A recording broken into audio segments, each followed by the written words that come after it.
Hey guys, this is Scott with Pack Rat's Attic. Hey, let's do a little Wednesday wisdom. I was listening to Eric IV 8888 this morning, and he got me thinking about being a prepper. What is a really realistic prepper being? Is it being a prepper for end of the world, or is it being a prepper for those emergencies that happen around the house? I kind of like the idea of being the prepper for the emergencies that happen around the house. Having a good first aid kit in the house, essential.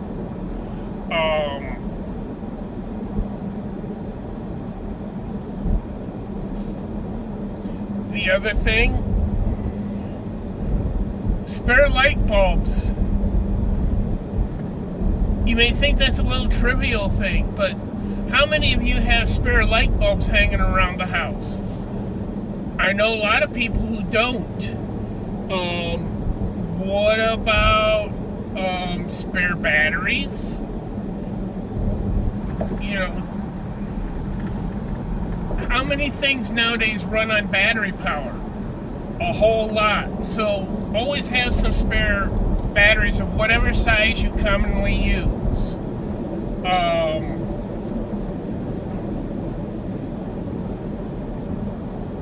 And even some of the more uncommon ones. You know, if you use a lot of AA, AAAs, why not have some C's and D's laying around? I would have maybe a case or 2 or 3 of water, and I would be rotating them out. Simple date, and put a simple date on it with a Sharpie and say, well, I bought this, let's just say, this month on today's date, and in 3 months you need to get rid of it. And replace it with another one. Canned goods. I like the idea of make these for in your shelves. I call them can rollers. You put cans on the top and it rolls and pulls to the bottom, and you use them off the bottom part first. That way your stock is refreshed, renewed.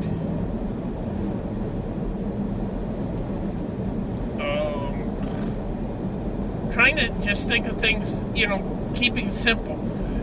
He also brought up a point, hardware. Nobody thinks about hardware. You have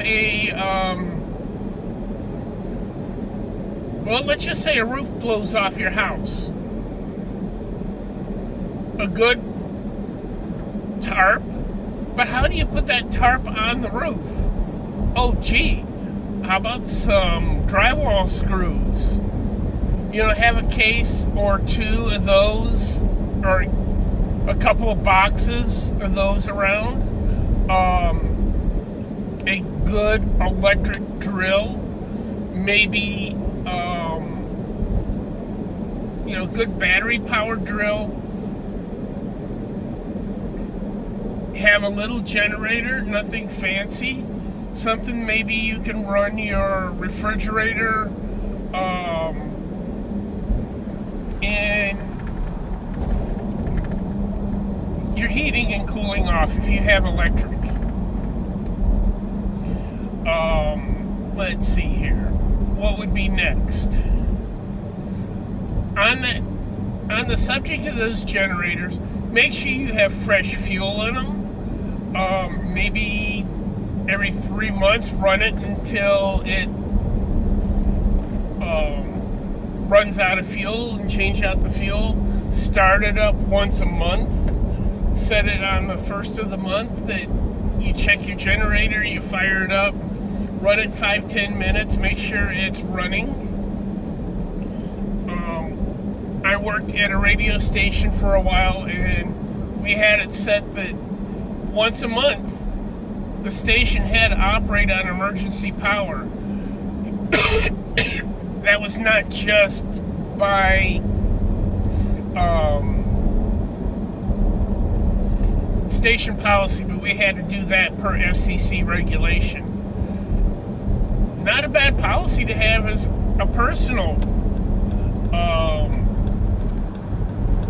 spare screws, spare hinges, a decent little toolkit. You don't need to have the big $10,000 mechanics tool set.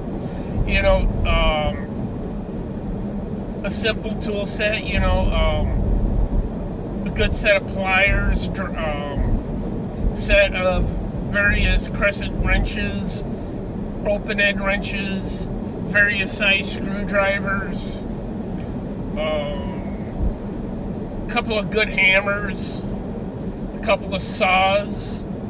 Wouldn't hurt to have a sawzall, especially if you live in the storm-prone areas.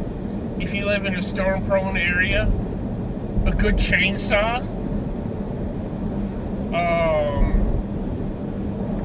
Recently we had a storm here in San Antonio, and it knocked a couple of trees down and onto the roof of the place we rent. Fortunately, our landlord was really good about it. She got right out there and trimmed those trees. But if you're out by your own, you know, yeah, maybe you're not going to get the whole tree down or whatever, but, you know, at least get them off your roof so you don't cause any further damage.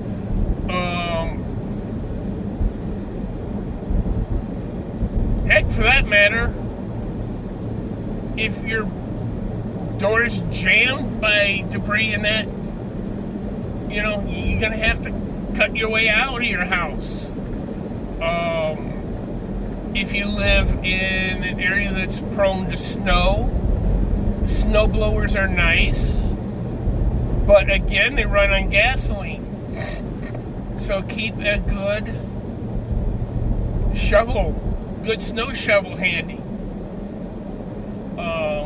As a homeowner, also, if you're not in that area,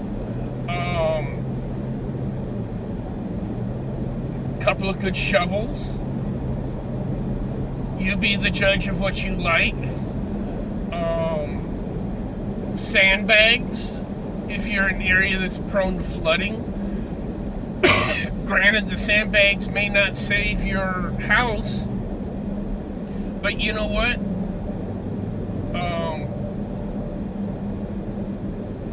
They're relatively inexpensive. You can get them on Amazon.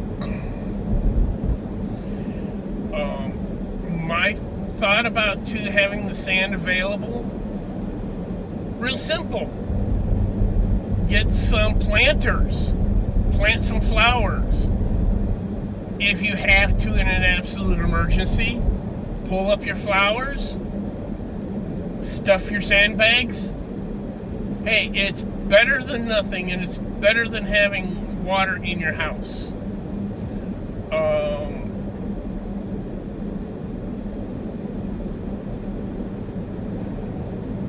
You know, as far as plumbing stuff, couple extra faucets, couple what they call shark bites.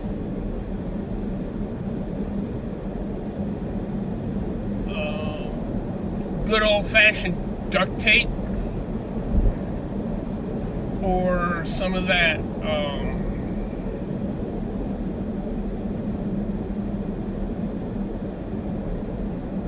some sort of spray sealant. We had a place that we had some leaky windows, and we sprayed that rubberized sealant around the windows. Solved the problem.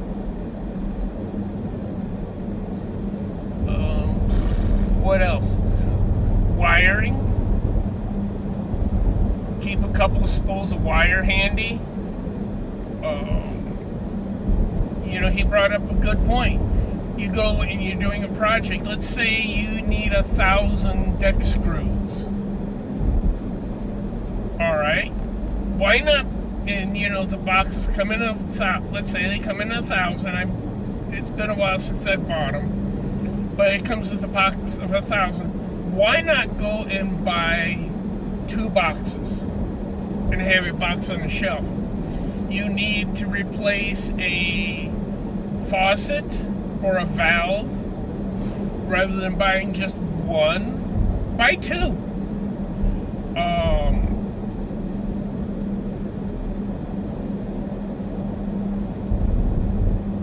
No, the other thing is, and a lot of people don't think about this, know where your water shut off and your electric and gas shutoffs are. Get yourself a gas shutoff tool. You will appreciate it. You can do it with a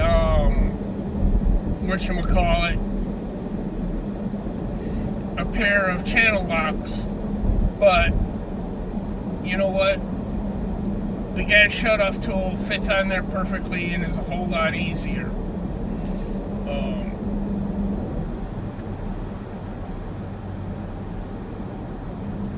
Another thing people don't think about, you have a barbecue.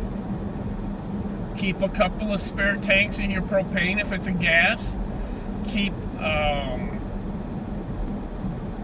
couple of spare bags of charcoal if it's charcoal. I like to use the steel garbage cans for my charcoal. They're durable. They're waterproof, especially when you have a good lid on them. The animals probably won't get to them. Well, animals probably aren't going to get in your charcoal anyway.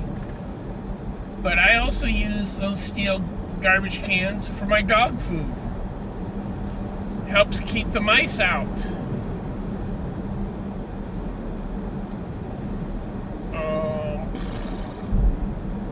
I don't know, let's hear some thoughts.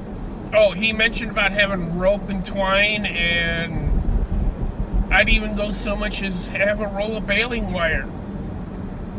You'd be surprised what you can do with baling wire.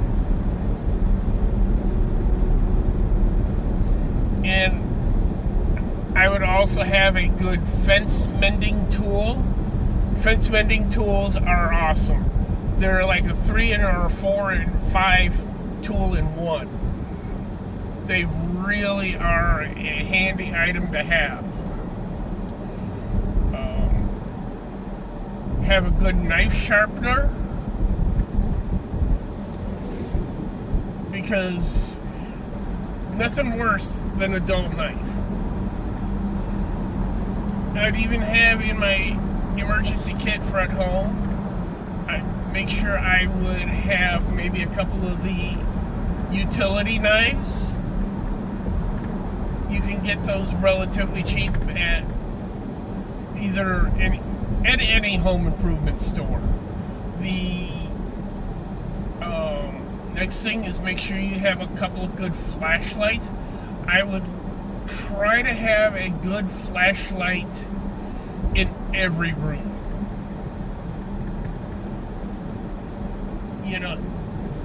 If it's dark out, the lights go off, and the flashlight is in the room next door.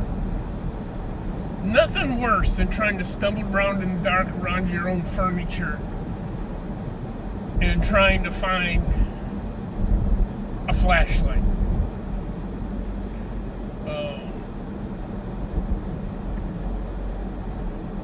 I would keep maybe some water storage,